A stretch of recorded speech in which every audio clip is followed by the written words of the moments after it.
हमारे चैनल में जुड़ने के लिए धन्यवाद। अब तक हमने पिछली क्लास 7 में बताया था, पार्ट 7 में बताया था कि अयोगभाव, अनुस्वार, अनुनासिक और विसर्ग क्या हैं, किसे कहते हैं, और वर्णों के स्थान के बारे में भी बताया। अब हम बताएंगे आपको संज्ञा किसे कहते हैं, कितने प्रकार की होती है। तो देखिए, संज्ञा किसे कहते हैं। जो भी शब्द जो भी शब्द नाम से जाने जाते हैं उन्हें संज्ञा कहते हैं। संज्ञा का शाब्दिक अर्थ है समधन ज्ञान, अर्थात सम्यक ज्ञान कराने वाला। जो नाम की जानकारी कराते हैं उन्हें हम संज्ञा कहते हैं। इसमें सभी प्राणी, वस्तुएं व स्थानों का परिचय हमें संज्ञा के द्वारा ही प्राप्त होता है। प्राणियों के नाम, जैसे किसी का भी नाम प्राणी का हो, चेतक, महाराणा, घोड़ा, शेर, बकरी, चींटी, हाथी, जो भी हो प्राणियों के नाम वो आ जाते हैं इसमें।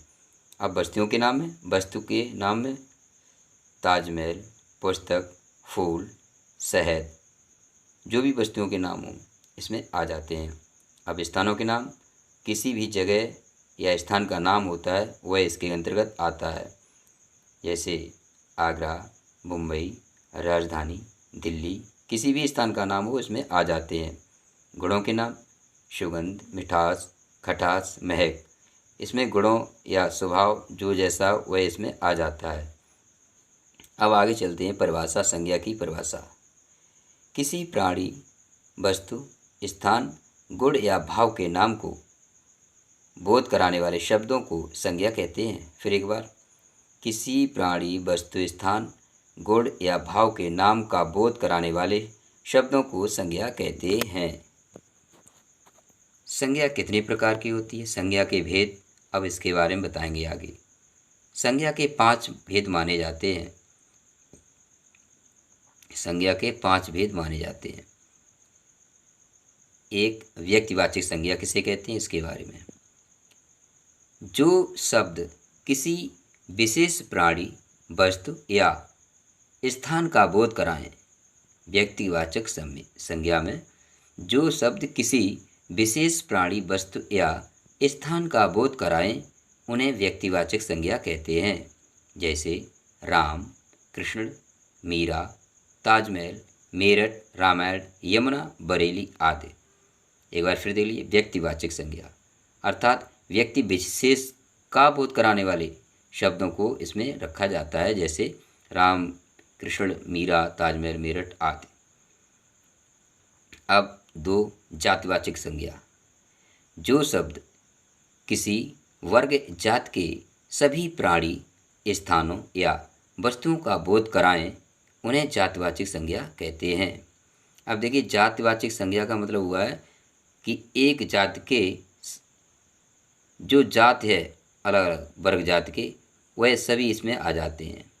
जैसे जो शब्द किसी वर्ग या जात के सभी प्राणी, वस्तु या वस्तुओं का, स्थानों का बोध कराते हैं उन्हें जातिवाचक संज्ञा कहते हैं। जैसे स्त्री ले लो, अब स्त्री में समूह जितनी भी स्त्रियां सारी इसमें आ जाती हैं। पुरुष, अब जितने भी पुरुष हैं इसमें सारे आ जाते हैं, क्योंकि अब इसमें जातिवाचक बोल दिया है, यानी पुरुष जात के जितने भी हैं सारे के सारे इसमें आ जाते हैं।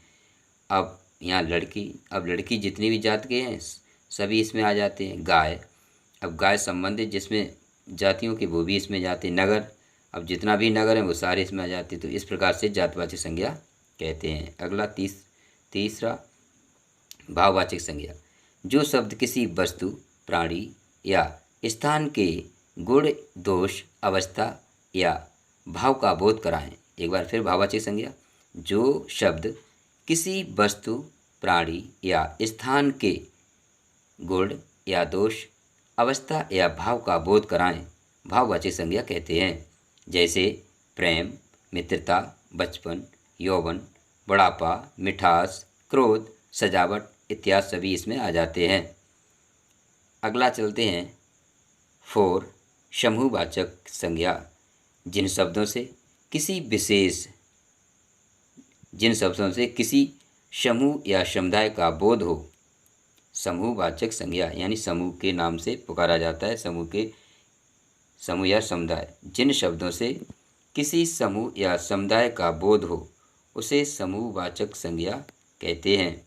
जैसे सभा, अब सभा में तो सभी आ जाते हैं, एक समूह है सभा।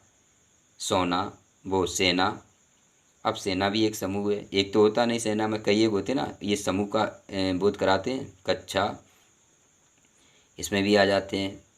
समाज, अब समाज में सभी आ जाते हैं। मेला, मेले में भी बहुत सारे आ जाते हैं। जनता, ये भी जनता में सभी आ जाते हैं। गुच्छा, अब गुच्छे में बहुत सारी चाबियाँ आ जाती हैं ना, इसलिए ये समूह वाचक ये संज्ञा है, इसमें सब आ जाते हैं।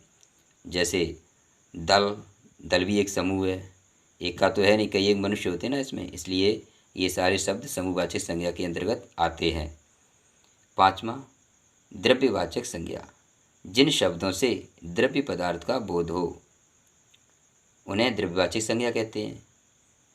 जिन द्रव्यों के बाद फिर द्रव्यवाचक संज्ञा में, जिन शब्दों से द्रव्य पदार्थ का बोध हो उन्हें द्रव्यवाचक संज्ञा कहते हैं। जैसे पीतल, सोना, गेहूँ, चावल, लोहा आदि शब्द हैं। इनको गिना नहीं जा सकता है, इनको गिना नहीं जा सकता, केवल नापा या तौला जा सकता है, इसलिए इन्हें द्रव्यवाचक संज्ञा के अंतर्गत आते हैं। एक बार फिर इस प्रकार से देखिए, एक बार फिर संज्ञा के 5 भेद होते हैं।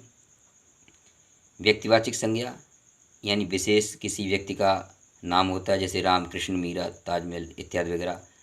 दूसरा, जातिवाचक में जो शब्द किसी वर्ग या जाति का बोध कराने वाले शब्द होते हैं उन्हें जातिवाचक कहते हैं। जैसे स्त्री, पुरुष, लड़का, गाय आदि। भाववाचक, भाव किस प्रकार से भाव जो इसमें किसी वस्तु, स्थान या गुण दोष अवस्था के नाम को भाव कहते हैं। जैसे प्रेम, मित्रता, बचपन, यौवन, बुढ़ापा, मिठास, क्रोध आदि वगैरह। समूहवाचक, जो समूह का बोध कराए, जिन शब्दों से किसी समूह या समुदाय का बोध हो उसे समूहवाचक संज्ञा कहते हैं। जैसे सभा, सेना, कक्षा, समाज, मेला, जनता, गुच्छा, दल आदि। द्रव्यवाचक, जिन शब्दों से द्रव्य पदार्थ का बोध हो उन्हें द्रव्यवाचक संज्ञा कहते हैं। जैसे पीतल, सोना, गेहूँ, चावल, लोहा आदि। इनको गिना नहीं जा सकता है, केवल नापा या तौला जा सकता है, इसलिए इन्हें द्रव्यवाचक संज्ञा कहते हैं। चलो दोस्तों, अब तक हमारे चैनल को शांतिपूर्वक, धैर्यपूर्वक सुना। अब इस चैनल को अब तक सब्सक्राइब नहीं किया वो सब्सक्राइब कर लें, ताकि आने वाली वीडियो आपको उपस्थित होती रहेगी। बहुत बहुत धन्यवाद, सुनने के लिए बहुत बहुत धन्यवाद।